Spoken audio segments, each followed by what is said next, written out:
Сәлеметсіз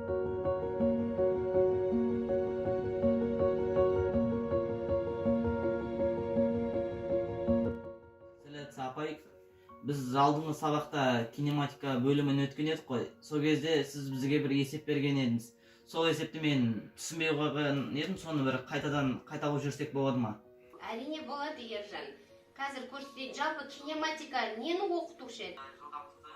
Қозғалыстарды оқытады, қозғалыстың түрлерін оқытады. Ендеше қазір көрейік сол есепті.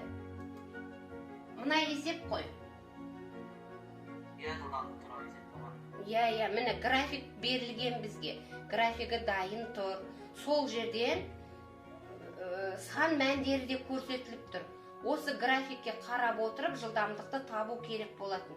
Бірінші біз мына графикке қарап отырып қозғалыстың түрін еске түсіруіміз керекпіз. Бұл қандай қозғалыс еді? Енді бір қалыпты үдемелі қозғалыстың формуласын есіңе түсір.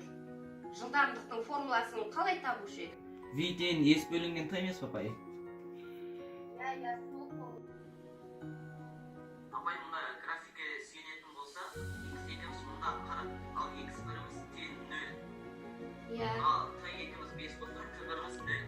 Сонда x екіден x бірді азайтсақ, t екіден t бірді азайтамыз. Бұнан шыққан мән 40-тан 5-ті бөліп жіберсек, жауабы тең 8 метр секунд болады. 40-ты 5-ке бөлесің, Ержан, тамаша.